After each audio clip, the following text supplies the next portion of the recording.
Part 1. The Trial. The courtroom was massive. Hana stood in the center, surrounded by floating screens and alien faces from 100 different worlds. Her hands were shaking, but she kept them still at her sides. She had learned that trick during her years working with alien species. Never show fear. Never show weakness. Behind a shimmering energy wall, 2 small boys watched her. Daewon was 7 years old, his face pressed against the barrier. His younger brother Minho, only 5, stood next to him. Both boys had tears running down their faces. They kept calling for her, but the barrier blocked all sound. Hana could only see their mouths forming the word Mom over and over. Arbiter Thelvax sat on the highest platform. He was an insectoid being, his body covered in green shell-like armor. His multiple eyes focused on Hana like she was something dangerous, something to be studied and feared. Around him sat dozens of other council members. All of them were watching her the same way. Hana of Earth. Thelvax's voice echoed through the chamber. You stand accused of illegal adoption across species lines. You have taken 2 children of the Nephian species and raised them in a human household. This is a violation of Galactic Child Protection Protocol 7. Hana lifted her chin. I saved those children. Their colony ship had a reactor failure. Everyone died. I found them in an escape pod, alone and scared. I did what any decent person would do. I gave them a home. You gave them human conditioning, another council member said. This one was tall and thin, with blue skin that seemed to glow. You taught them predator behaviors. This is unacceptable. A screen appeared above Hana's head. It showed images of human biology. Forward-facing eyes, teeth designed for tearing meat, hands with strong grips. A diagram of human muscles showed how humans could run for hours without stopping. The presentation was designed to make humans look dangerous.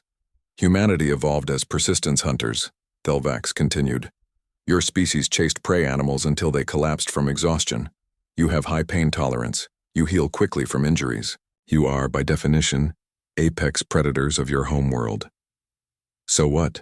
Hana shot back. Yes, we're omnivores. Yes, we evolved as hunters, but we also evolved to care for each other, to protect the weak, to love across bloodlines. That's human too. Another screen appeared. This one showed footage from the boys' school. Daewon was shown pushing another child away from a bully. The bully was twice his size, but Daewon stepped between them anyway. He got hurt, but he didn't run away. This behavior is abnormal for a Nephian child, a female voice said. Hana looked up to see a pale alien with too many fingers. Nephian children are naturally cautious. They avoid confrontation. They seek safety in groups. This child has been taught to fight, to stand his ground. This is predator behavior. That's called courage, Hana said. Her voice was getting louder. I taught him to protect others. I taught him that running away isn't always the answer. You taught him to ignore his natural instincts, Thelvax said. You are reshaping these children into something they are not. More footage played. This time it showed Minho during a thunderstorm at school. While other children huddled together in fear, Minho stood at the window, watching the lightning. He was laughing. A teacher's voice on the recording sounded worried. This child shows no appropriate fear response. He has been conditioned to ignore danger signals. Hana felt anger rising in her chest. He's not ignoring danger. He's learning that not everything scary is actually harmful. Thunderstorms can't hurt him inside a building. I taught him to understand the difference between real danger and imagined fear. You taught him to think like a human, Thelvax said. These children were born as prey species. They have instincts that keep them safe. You have overwritten those instincts with predator logic. A woman stepped forward from the side of the chamber. She wore human clothing and had dark hair tied back in a neat style. This was Ambassador Jiwon, Hana's legal representative. The boys were orphans. Under human law, Hana had every right to adopt them. She followed all proper procedures. Human law does not override galactic law, Thelvax said. And galactic law is clear. Cross-species adoption requires approval from this council. It was never requested. It was never granted. Because I knew you would say no, Hana said. I knew you would rather put them in some institutional facility than let them have a real family. We would have placed them with appropriate Nephian guardians, another council member said. They would have learned their own culture, their own way of life. They're babies, Hana's voice cracked. They were 3 and 5 when I found them. They don't remember their birth culture. I'm the only mother they know. The chamber fell silent. Then Thelvax spoke again. That is precisely the problem. You have bonded with them. Human bonding is strong, perhaps too strong. You see them as yours. You defend them as a predator defends its territory. This possessive behavior is dangerous. It's called love, Hana whispered. It is called predatory bonding, Thelvax corrected, and it ends today. Jiwan stepped forward quickly. You can't separate them. Look at the psychological reports. The boys are healthy, happy, well-adjusted. They're thriving in Hana's care. They are thriving as humans, Thelvax said. Not as Nephians. This council has made its decision. The words hit Hana like a physical blow. She looked at the boys behind the barrier. Daewon was crying harder now. Minho had his face buried in his brother's shoulder. The children will be removed and placed in a rehabilitation facility, Thelvax announced. They will receive proper counseling to undo the conditioning they have received. Hana of Earth will be detained for psychological evaluation. We must understand why humans form these inappropriate cross-species attachments. No, Hana said. No, please, they need me. They need deprogramming, Thelvax said coldly. Security, remove her. Large armored guards moved forward. They were twice Hana's size, wearing full battle gear. But she didn't fight them. She didn't struggle. Instead, she kept her eyes locked on the boys as the guards grabbed her arms. Daewon Minho, she called out. Listen to me, I love you. I will always love you. Remember that. Remember everything I taught you. The guards pulled her toward a door. Behind the barrier, both boys were screaming now. Their mouths formed words she couldn't hear, but she knew what they were saying. They were calling for her, begging her not to leave them. Jiwan rushed to her side. I'll appeal this. I'll fight it. I promise. How long? Hana asked as the guards dragged her away. Weeks, maybe months. Hana felt something cold settle in her chest. Weeks. The boys would think she abandoned them. They would be alone with strangers who thought their love for her was some kind of disease. The door closed behind her. The last thing she saw was Daewon's hand pressed against the barrier. Then even that was gone. They took her through white corridors. Other aliens watched as she passed. Some looked curious. Others looked satisfied, like they were watching a dangerous animal being caged. Finally, they reached a cell. It was small and empty. White walls, white floor, white ceiling. A force field shimmered across the entrance. The guards pushed her inside and left without a word. Hana stood in the center of the cell. She didn't cry. She didn't scream. She just stood there, breathing slowly. In her mind, she was already counting, calculating, planning. 3 sectors away, in another part of the station, Daewon and Minho were being placed in separate rooms. They were still crying, still calling for her, but they didn't know what she knew. They didn't understand yet. Humans were persistence hunters. When humans wanted something badly enough, they didn't give up. They didn't stop. They kept going until they got what they needed. And Hana needed her children back. She sat down on the floor of her cell. Her eyes stayed open, and she began to wait. Part 2, the wait the first day was the hardest. Hana sat in her white cell and stared at the walls. A guard brought food on a metal tray, some kind of nutrition paste that smelled like nothing. She pushed it away without eating. The guard took it back without comment. Warden Cross watched her through the monitoring system. He was reptilian, with dark green scales and yellow eyes.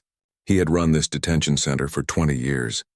He had seen many prisoners, violent ones who raged against the walls, desperate ones who begged and pleaded, broken ones who just gave up. Hana did none of these things. She just sat. very still, like a cat watching a mouse hole. It made Cross uncomfortable in ways he didn't understand. In another part of the station, Daewon and Minho were in what the aliens called calming chambers. The walls were soft and painted in gentle colors. Quiet music played constantly. The lights were dim and warm. Everything was designed to make children feel safe and peaceful, but the boys didn't feel safe. They felt trapped. A Nephian counselor came to see Minho. She was small and furry with big eyes and a soft voice. "Hello, little one. I know you're scared, but you're safe now. We're going to help you remember who you really are." Minho just stared at her. He didn't speak. He hadn't spoken since they took him from Hana. The counselor tried again. "Can you tell me about your earliest memories? Before the human took you?" Minho turned away from her. In his mind, there was only one real memory: Hana finding him in the dark escape pod. Hana holding him while he cried. Hana singing to him when he had nightmares. Everything before that was just darkness and fear. The counselor made notes on her tablet. Subject shows signs of deep conditioning. Refuses to engage. Recommend extended treatment.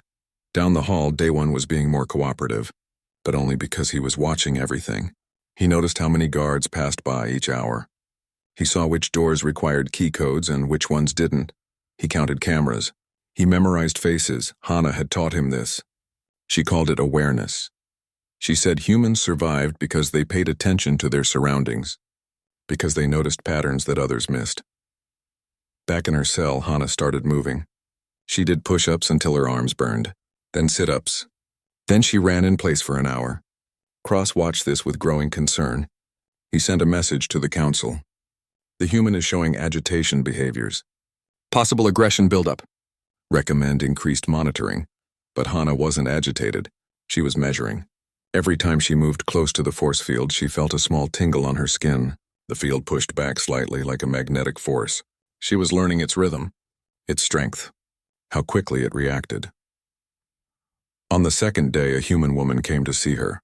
Dr. Myung was a psychologist who worked for the Galactic Council. She had kind eyes but a professional distance. She sat outside the force field with a tablet in her hands. "Hello, Hana. I'm here to evaluate your mental state. I need to ask you some questions." Hana sat down across from her. "Go ahead. Why did you adopt the boys?" "Because they needed someone, and I needed them too." Dr. Myung made a note. "Can you explain that? Why did you need them?" Hana was quiet for a moment. "I spent 10 years studying alien children, learning how different species raise their young. I was good at my job, but I was alone. Then I found Daewon and Minho in that escape pod. They were holding each other, crying. When I picked them up, they held on to me like I was the only real thing in the universe, and I realized I had been alone for so long that I forgot what it felt like to be needed. So you formed an attachment. I formed a family."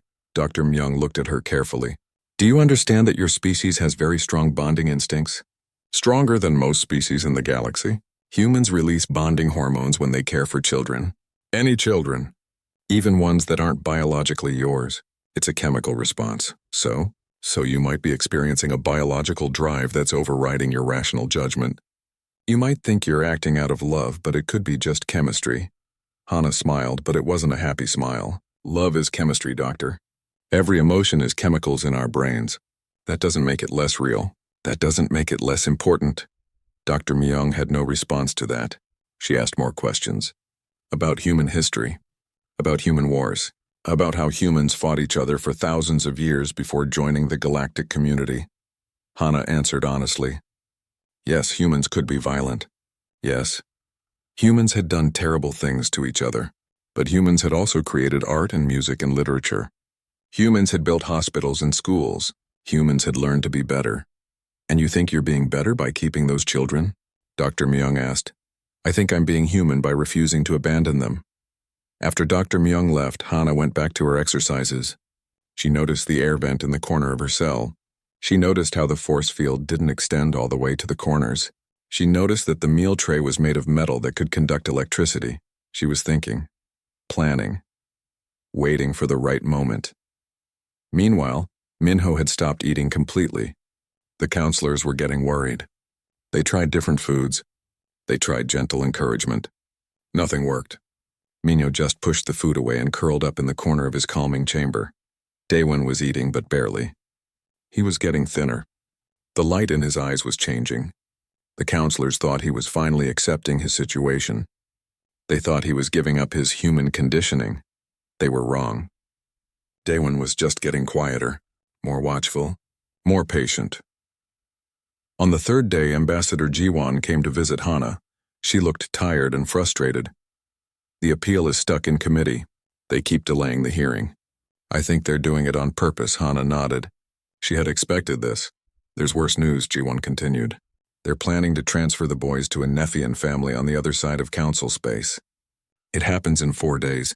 Once they're gone, we'll have almost no chance of getting them back. 4 days. Hana did the math in her head. The appeals process would take weeks. The boys would be gone long before any ruling came down. Jiwon studied her face. You're too calm. That worries me. What do you want me to do? Scream? Cry? Break down? I want you to trust the system. The system took my children. Jiwon leaned closer to the force field. Hana, don't do anything stupid. If you try to escape, if you do anything that makes you look dangerous, you'll lose them forever. The council will use it as proof that humans can't be trusted. Hana met her eyes. Then I guess I better not get caught. Jiwon's face went pale. Hana, no, please, think about what you're saying. I've been thinking for 3 days. I've thought about nothing else. This is exactly what they're afraid of. Predator behavior. You're proving them right? No, Hana said softly. I'm proving that humans don't abandon family. There's a difference. Jiwon left looking sick with worry. She filed a report with station security. She warned them that Hana might try something. But she also knew Hana. They had been friends for years. And she knew that when a human decided to fight, warnings didn't stop them. That night, Cross increased security around Hana's cell. 2 guards now stood watch instead of 1. Cameras recorded her every movement. The force field was checked and reinforced, but none of it mattered. Because at 3 in the morning, when the night shift began and everyone was tired and bored, Hana stood up. She had been lying still for hours, letting them think she was asleep. But her eyes had been open the whole time. She walked to her meal tray. She had been saving small pieces of it for 3 days. Metal fragments, synthetic fibers from her uniform. She had been using her own sweat and saliva to create a weak acid from her body's chemistry. She started to build something small, something the cameras couldn't quite see because her body blocked their view. It would only work once. It would only give her a few seconds. But a few seconds was all a human needed, because humans didn't just hunt with speed or strength. They hunted with planning, with patience, with the absolute certainty that if they waited long enough, an opportunity would come. And Hana's opportunity was about to begin. Part 3. The escape at 3:15 in the morning, Hana pressed her makeshift device against the force field. It was crude, just metal pieces from her meal trays, woven together with synthetic threads from her uniform. She had used her own bioelectric field to charge it, pressing it against her chest for hours to build up static energy. The device sparked. The force field flickered. For exactly 3 seconds, it went dark. Hana moved. She didn't run. Running made noise. Instead, she slipped through the opening like water, smooth and silent. The guards at the end of the corridor were looking at their tablets, bored and tired. Night shift was always the worst. Nothing ever happened during night shift, until tonight. Hana reached the air vent she had been studying for 3 days. It was small, but she was small too. She had always been thin.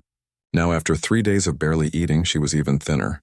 She pulled herself up and into the vent shaft. The metal was cold against her hands. She crawled through the darkness. She had memorized the station layout during her trial. Emergency exit maps were posted in every public area. She had studied them while the council talked. While they called her dangerous. While they called her a predator. Maybe they were right, because right now she was hunting, and nothing was going to stop her from reaching her children. At 3:47, Guard Veltris walked past Hana's cell for his routine check. The cell was empty. For a moment, he just stared. His brain couldn't process what he was seeing. The force field was active. The door was sealed. But the cell was empty. He hit the alarm. Sirens screamed through the station. Red lights flashed in every corridor. Warden Cross was pulled from his sleep. He stumbled into the security center, still half-dressed. Where is she? We don't know, sir. The cell is empty. The field never went down according to our monitors. Then check the monitors again.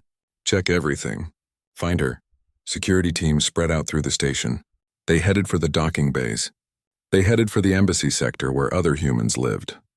They headed for escape routes, but Hana wasn't escaping. She was going deeper into the station, moving through ventilation shafts and maintenance corridors that most people forgot existed. She reached a junction point and dropped down into a small technical room. A woman was waiting there. Hee-jin was a human engineer who worked on the station. She had heard about Hana's case. She had heard about the children being taken away. Humans protect human cubs, Hee-jin said simply. She handed Hana a data chip. This has the layout of the rehabilitation ward, guard schedules, and a virus that will crash their monitoring system for 7 minutes. That's all I could give you. It's enough. Hee-jin also handed her a maintenance uniform. This will help you blend in, at least for a little while. Hana changed quickly. The uniform was too big, but it was better than her detention clothes. She tied her hair back and smeared grease on her face from a nearby machine. Now she looked like just another night shift worker. Why are you helping me? Hana asked. Because I have a daughter. She's half Solarian. Her father's people tried to take her from me when she was born, said I couldn't raise her properly. I fought them for 2 years through their legal system. I won, but barely. I know what you're feeling right now. I know that fire in your chest. Hana gripped her hand. Thank you, don't thank me. Just get your kids back. Hana moved through the station. Twice she passed security teams. Both times they looked right past her. Just another maintenance worker doing her job. Humans had learned this trick centuries ago. The best way to hide was to look like you belonged.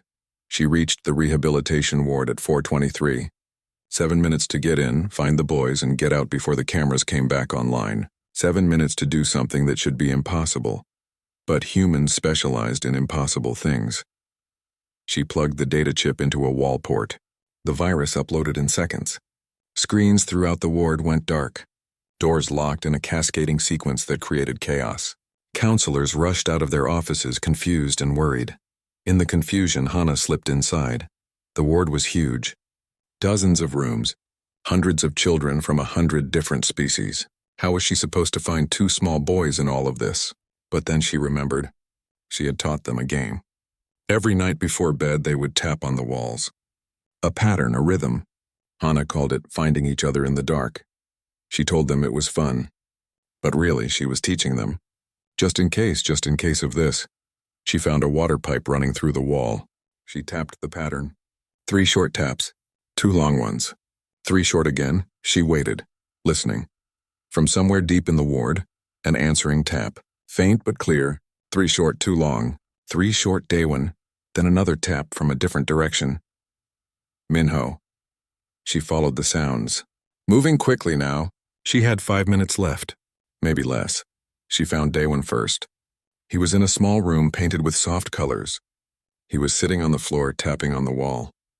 When he saw her, his eyes went wide. Mom, he whispered. Shh. We have to be quiet. Where's Minho? 2 halls over. Room 17. They kept us separate. Hana grabbed his hand. Together they ran. She counted doors. 13, 14, 15, 16, 17. The door was locked. But the virus had done its job. The electronic locks were down. She pulled the manual release. The door opened. Minho was curled in the corner of his room. He was so thin. His eyes were huge in his face. When he saw her, he made a sound that broke her heart. Not words. Just a cry of relief. She scooped him up. He wrapped his arms and legs around her like he would never let go. I've got you. I've got both of you. Hold on, she ran. Daewon kept pace beside her. He was fast for a 7-year-old. She had made sure of that. She had taken him running every morning. Built up his endurance. People said it was cruel to make children exercise so much. But she knew. She knew that someday they might need to run. Alarms were going off now. Not just in the ward. Throughout the entire station. They had figured out where she was. She headed deeper into the station instead of toward escape routes. This confused the security teams. They had expected her to run. To try to get to a ship. To flee, but Hana wasn't running away. She was running toward something. Toward the one place on the station where they couldn't easily reach her. She reached a secure door. Used Hee-jin's access code. The door opened. Behind her, she could hear running feet, shouting. They were close. She stepped through the door. Daewon followed. The door sealed behind them. They were in the environmental control hub, the nerve center of the entire station. From here, all life support was managed. Air, water, temperature, pressure, everything that kept 50,000 beings alive. And Hana had just locked herself inside with her children. She didn't touch any of the controls. She didn't threaten anything. She just found a corner, sat down, and held both boys close. Outside the door, security teams gathered. Warden Cross arrived. He stared at the sealed entrance. Can we cut through? Not without potentially damaging the controls, sir. If the life support systems go down, we could lose the entire station. Can we gas the room? Knock them out? The room has its own air supply, completely separate from the rest of the station. It's designed that way in case of contamination. Cross felt a cold feeling in his chest. So she's trapped herself in the one place we can't force entry without killing everyone on the station. Yes, sir. That's not a human mother. That's a human tactician. Inside the hub, Hana pulled out the emergency supplies she found in a storage locker. Blankets, food, water, everything they would need. She made a nest in the corner. Got both boys settled. Minho fell asleep almost immediately. He hadn't really slept in days. Now, safe in her arms, his body just shut down. Rest. Finally rest. Daewon stayed awake a little longer. What happens now? Now we wait. They can't come in here without risking everyone's lives. So they have to talk to us. They have to negotiate. Will they let us stay together? I don't know, baby. But I'm not leaving you again. Whatever happens, we face it together. Daewon nodded. He trusted her. He always had. Outside, Warden Cross was making calls. To the council. To ambassadors. To anyone who might know how to handle a human who had turned a life support center into a fortress. Ambassador Jiwon arrived an hour later. She looked at the sealed door. Then at Cross, I warned you. I told you she would do something. Can you talk to her? I can try. But you need to understand something about humans. When we protect our family, we don't think about consequences. We don't think about danger. We just think about keeping them safe. She's not going to surrender just because you ask nicely. Then what do we do? Jiwon smiled, but it was tired. You learn. You learn that sometimes the predator isn't the dangerous one. Sometimes it's the prey that makes the mistake. Inside the hub, Hana sat with both children sleeping against her. She stared at the door. She knew they were out there, planning, trying to figure out how to remove her, but she had time now. Time to rest. Time to think. Time to let them understand that she wasn't leaving without her boys. Humans were persistence hunters, and the hunt had just begun. The Galactic Council convened an emergency meeting at 5 in the morning. Bleary-eyed representatives from dozens of worlds filled the chamber through holographic projections. Nobody was happy about being woken up. But this was a crisis. Arbiter Thelvac stood at the center podium. His insectoid features were impossible to read, but his voice carried clear irritation. A human prisoner has escaped, kidnapped 2 rehabilitation subjects, and barricaded herself in our primary environmental control hub. This is an unprecedented situation. Kidnapped. Ambassador Jiwon stood up. Those are her children. You can't kidnap your own kids like they are not her children. They are Nephian orphans placed in her care illegally. She rescued them from certain death. That makes them hers by any reasonable definition. A blue-skinned counselor raised one of his multiple hands. What is the current situation? Can we remove her by force? Warden Cross appeared on a screen. Negative. Any attempt to breach the environmental hub could damage critical systems. We could lose life support for the entire station. 50,000 lives. So one human woman has taken an entire station hostage? No, Jiwon said sharply. She hasn't threatened anyone. She hasn't touched a single control. She's not holding anything hostage. She's just protecting her children in the only place you can't reach her. That's the same thing, Thelvac snapped. No, it isn't. If she wanted to use the life support as a weapon, she would have made demands by now. But she hasn't. She's just sitting there with her kids, another counselor spoke up. This one was covered in feathers with bright yellow eyes. Then what does she want? Isn't it obvious? Jiwon said. She wants you to leave them alone. At 8:47 in the morning, Dr. Mayong requested permission to enter the environmental hub. The council debated for 20 minutes before agreeing. She was human. Maybe she could talk sense into Hana. The door opened slowly. Dr. Myung stepped inside, hands raised to show she was unarmed. The door sealed behind her. She found Hana sitting on the floor with both boys. Daewon was doing something on a data pad. Minho was eating from a ration pack. Both children looked healthier than they had in days. Calmer. Their eyes had light in them again. "Hello, Hana. Doctor. May I sit?" "It's your station."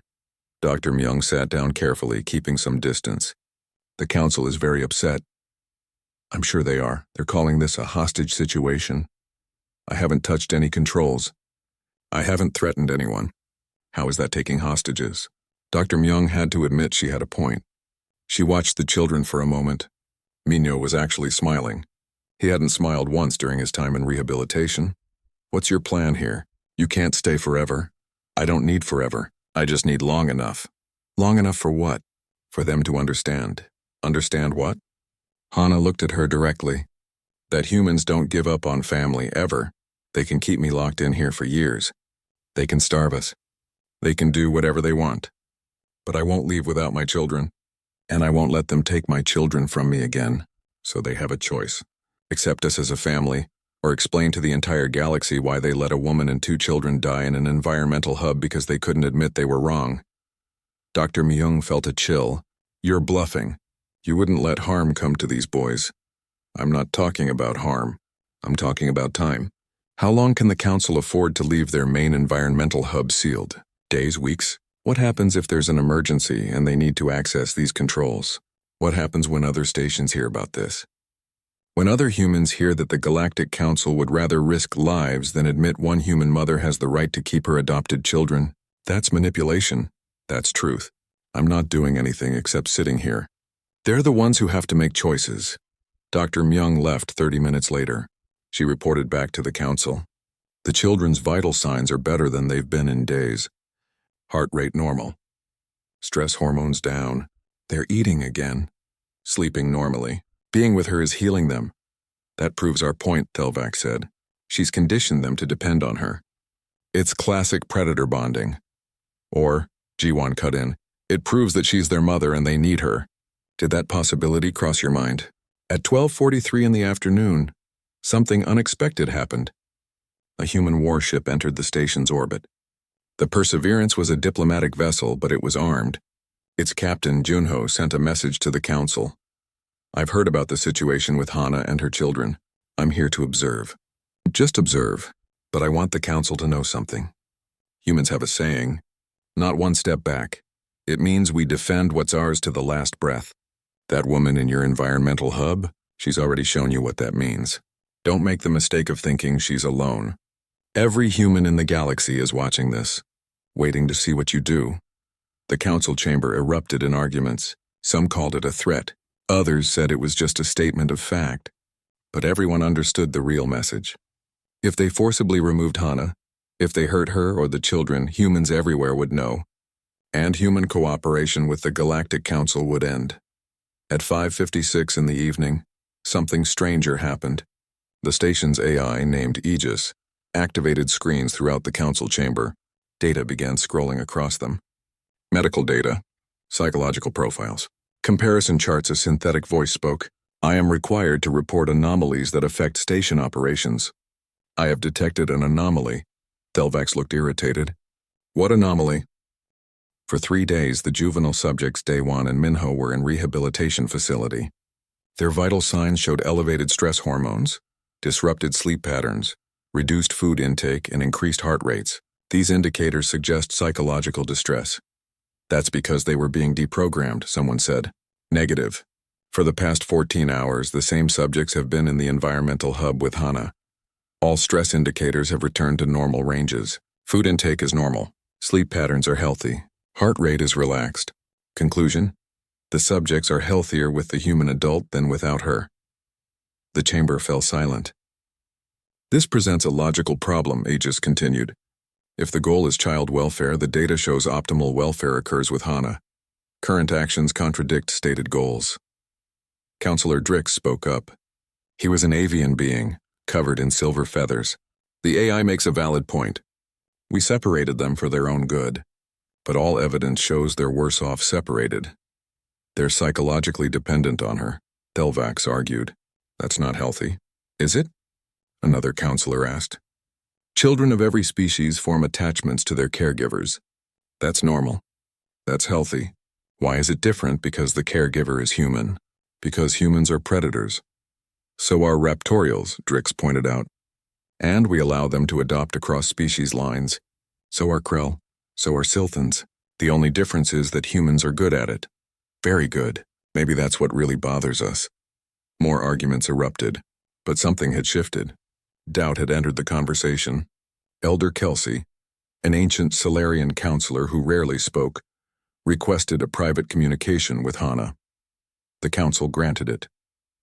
A screen appeared in the environmental hub. Kelsey's face looked kind despite her alien features.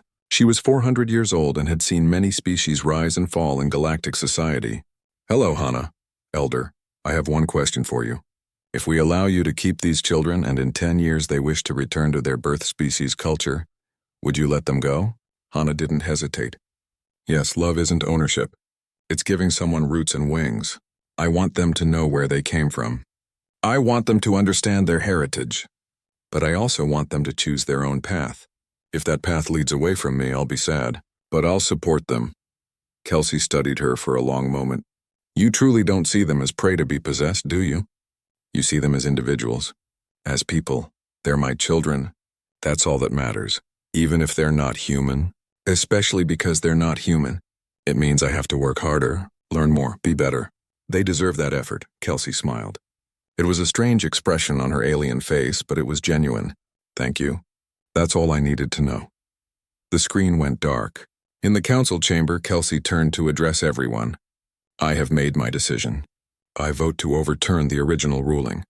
On what grounds? Thelvax demanded. On the grounds that we made a mistake. We saw a predator with prey and assumed danger. But predators protect their territory fiercely. These children are in her territory. They're her pack. That's not indoctrination. That's adoption by a species that actually understands what the word means. This is ridiculous. No, Drix said. It's honest. We've been studying this wrong from the beginning. We asked, is it safe for prey children to be raised by a predator? But we should have asked, is it safe for children to be separated from the only parent they know? The answer is clearly no. The vote was called. 47 to 43 in favor of overturning the original ruling. With conditions. Annual welfare checks. Cultural education about the boy's birth species. Hana's agreement to maintain contact with Nephian communities. Ambassador Jiwan brought the news to the environmental hub. Hana listened carefully. Read the full terms. Then nodded. I accept. Just like that? I always wanted them to know their heritage. I was going to do that anyway, so yes, I accept. At 11:34 that night, the environmental hub door opened. Hana walked out carrying Minho holding Daewon's hand.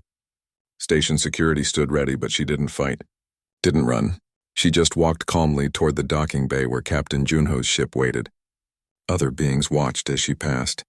Some with fear, some with confusion, but many with something new, something that looked like understanding, or maybe respect. A young Nephian child waved at Minho. Without thinking, Minho waved back. His parents started to pull him away, then stopped. Let him wave. It was a small thing, but it was a beginning. The Perseverance was nothing like the cold, sterile council station. It had warm lights and carpeted floors. Human music played softly through the corridors. It smelled like coffee and something cooking in the galley. It smelled like home. Captain Junho met them at the airlock. He was a tall man with kind eyes and graying hair. He knelt down to look at both boys. Welcome aboard. I'm Junho. I hear you two have had quite an adventure. Minho hid behind Hana's leg. Daewon just nodded, still wary. Are you hungry? Our cook makes the best noodles in the fleet. At the mention of food, both boys perked up. They hadn't had real food in days. Just nutrition paste and ration bars. Junho led them to the galley. A few crew members were there eating late-night meals. They looked up when Hana entered, then quickly looked away, giving her space, giving her privacy. But one older woman smiled at the boys and pushed a plate of cookies across the table toward them. For later, she said quietly. Daewon took the cookies carefully. Thank you. You're very welcome. It was such a small gesture. But after days of being treated like problems to be fixed, it felt huge. These people saw them as just children. Not prey, not victims. Just kids. Junho showed them to a cabin. It had 2 beds and a small bathroom. Clean sheets, soft pillows, a window showing the stars. This is yours for as long as you need it. We're heading back to human space. Should take about a week. Rest. Heal. Nobody here will bother you unless you want to be bothered. After he left, Hana helped both boys wash up and get into clean clothes that the crew had found for them. They were too big, but they were soft and comfortable. Minho climbed into one of the beds, then immediately climbed back out and got into Hana's bed instead. Daewon followed without question. They sandwiched her between them, holding on tight. "Are we really safe now?" Daewon whispered. Hana thought about lying, thought about saying yes, everything is fine. Nothing bad will ever happen again. But she had always been honest with them, even when the truth was hard. "I don't know. The council said we can stay together, but there will be people who disagree, people who still think I shouldn't have you. So we have to be ready. Ready for what? Ready to prove them wrong. Every single day, we have to show them that family isn't about biology. It's about love, about choosing to stand together even when things are hard." "Will they try to take us again?" Minho asked, his voice tiny. "Maybe, I hope not. But if they do, I'll fight for you. I'll always fight for you. You know that, right?" Both boys nodded. They knew. They had just watched her break out of a maximum security cell and take over a life support center just to get back to them. If that wasn't proof, nothing was. They fell asleep like that. All 3 of them together. For the first time in days, Hana slept deeply. No nightmares, no fear. Just peace. Over the next few days, the boys started to come alive again. They explored the ship with careful curiosity. The crew treated them gently, never pushing, never demanding, just letting them exist. Daewon discovered the ship's library and spent hours reading. One of the navigators, a woman named Sora, showed him star charts, taught him how to read coordinates. He soaked up knowledge like a sponge. Minho found the engineering deck. A young engineer named Taewon let him watch while he fixed things, even gave him small tasks, handing tools, holding cables. Minho didn't talk much, but he smiled. That was progress. On the 3rd day of travel, Hana received a message from Dr. Myung. She opened it carefully, not sure what to expect. "Hana, I wanted to apologize. I thought I was helping by trying to separate you from the boys. I thought I was protecting them, but I was wrong. I watched the footage of them in rehabilitation. I watched them withdraw, stop eating, stop speaking. Then I watched footage of them on your ship. They're healing, growing, becoming themselves again. That's not conditioning. That's parenting. I'm sorry I didn't see it sooner. I've submitted my resignation from the Galactic Child Welfare Committee. I can't be part of a system that hurts children in the name of helping them. Thank you for showing me what real family looks like." Hana read it twice, then saved it. It wasn't much, just one person's opinion, but it mattered. Every person who understood was one more voice for change. On the 5th day, something unexpected happened. Ambassador Jiwon sent a message. "You need to see this." She attached a news report. A Nephian couple on a distant world had filed adoption papers for a human infant. The baby's parents had died in a transport accident. The Nephian couple already had 3 biological children and wanted to adopt the human child. Their application cited Case of Hana versus Grand Council as legal precedent. The council had approved it. More messages came over the following days. A Solarian family adopting a human teenager, a human family adopting raptorial twins. Cross-species adoptions were being filed across the galaxy, all of them citing Hana's case. The council had tried to make an example of her. They did. Just not the example they intended. On the 7th day, the Perseverance arrived at a human station called Haven Point. It was a small station, designed for families. There were schools and parks, playgrounds where children of many species ran and played together. Junyo walked with them through the docking bay. "We've arranged temporary housing for you. Nothing fancy, but it's yours. The local school is expecting the boys, and there's a xenobiology research facility here that would love to have someone with your experience." Hana felt tears in her eyes. "Thank you. For everything. Don't thank me. You did the hard part. You stood up when it mattered. That took courage. It took stubbornness. Same thing sometimes. They were shown to a small apartment with 3 bedrooms. The boys immediately ran to explore. Hana stood in the living room just looking around. After days of cells and starships, having a real home felt surreal. That night, after unpacking their few belongings, Hana sat with both boys in the living room. "We need to talk about something important." They looked worried immediately. She smiled to reassure them. "The council said you need to learn about your birth species, about Nephian culture and history. I think that's good. I want you to know where you came from. But I want you to understand something. Learning about your heritage doesn't mean you're not my children. You can be both. Nephian and human. That's the beautiful thing about being adopted. You get 2 families, 2 cultures, twice as much history." Daewon thought about this. "Will we meet other Nephians? If you want to. There's a Nephian cultural center 2 stations over. We can visit. Learn their languages. Try their food. Meet other children. But only if you want to. This is your choice. What if we like it better?" Minyo asked quietly. Hana felt a small pain in her chest, but she kept her voice steady. "Then that's okay. My job isn't to make you stay with me forever. My job is to give you the tools to become whoever you want to be, even if that means you want to live with other Nephians someday." "But you're our mom," Daewon said firmly. "Yes, and I always will be. No matter where you go, no matter what you choose, that doesn't change." They seemed satisfied with that answer. Both boys hugged her tight, then ran off to argue about who got which bedroom. Hana sat alone for a moment, looking out the window at the station. Children were playing in a nearby park. Humans and aliens all mixed together, laughing, playing, just being kids. A month later, Hana enrolled the boys in school. She walked them to their first day, worried about how they would handle it. But they surprised her. Daewon made friends with a human girl in his class. Minyo bonded with a Solarian boy who loved building things. The teacher was a kind raptorial woman named Kita. She pulled Hana aside after the first day. "They're doing wonderfully.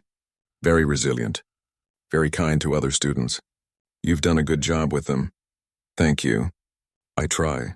I heard about your case. About what you did. A lot of teachers are watching to see how your boys turn out. You know that, right? They're going to be examples. Proof that cross-species adoption works. That's a lot of pressure." Hana nodded. "I know, but they're not examples. They're just kids. They deserve to live normal lives. Then give them that. Let them be normal. The rest of us will worry about the politics." 3 months passed. Then 6. Life settled into routines. School and work. Homework and dinner. Bedtime stories and weekend trips to the park. Normal things. Beautiful things. The boys started attending a Nephian cultural class on weekends. They learned the language, learned traditional dances and songs, met other Nephian children. Some of those children were being raised by their biological families. Others were adopted into various species' homes. One evening, Daewon came home excited. "Mom, we learned about the Festival of Lights today. Can we celebrate it?" "Of course. Tell me what we need." They spent the evening learning about the festival, making decorations, preparing food. When the festival night came, Hana invited some of Daewon's Nephian friends and their families. The small apartment filled with laughter and music. One of the Nephian mothers approached Hana quietly. "Thank you for fighting. My daughter is adopted too. Human parents. I was afraid to let them take her at first, but I saw what you did, how hard you fought. It gave me courage to believe that love matters more than biology." "It does," Hana said. "It always has." A year after the trial, Ambassador Jiwon visited Haven Point. She brought news. The Council has established new guidelines for cross-species adoption. They're calling them the Haven Protocols, named after this station. After you. What do they say? That any species can adopt any other species, provided they meet basic care requirements and commit to teaching the child about their birth culture. They also established protection laws. No one can separate an adopted family without clear evidence of harm. What happened to you can't happen to anyone else. Hana felt something heavy lift from her chest. Good, that's good. There's more. Over 800 cross-species adoptions have been filed in the past year. The galaxy is changing because of what you did. I didn't do anything special. I just refused to give up my kids. That's exactly what made it special. That night, Hana tucked both boys into bed. They were bigger now, growing fast. Daewon was reading on his own. Minyo was building complex machines from scrap parts. They were becoming their own people. "Mom," Daewon said as she turned out the light. "Yes?" "We learned in history class today that humans used to hunt animals by chasing them until they got too tired to run. The teacher said that's why humans are good at not giving up." "That's true. Is that why you didn't give up on us? Because you're a human and humans don't quit." Hana sat back down on his bed. "No, baby. I didn't give up on you because you're mine. Any parent would do the same. Human or not. Love makes you stubborn. Love makes you strong. The council called you a predator. I know. But you're not scary." "No, you're just Mom." Hana kissed his forehead. "That's all I ever wanted to be." She closed the door and stood in the hallway. Through the wall, she could hear both boys settling into sleep. Safe, warm, loved. The galaxy had called her a predator. They were right, but they misunderstood what she was hunting. Not prey, not victims, just belonging. Just family, just the right to love and be loved in return. And in the end, she caught it. Not because she was strong or fast or dangerous, but because she refused to let go. Because that's what humans do. They hold on. They endure. They love fiercely and completely and without conditions. And sometimes, just sometimes, that's enough to change the entire galaxy.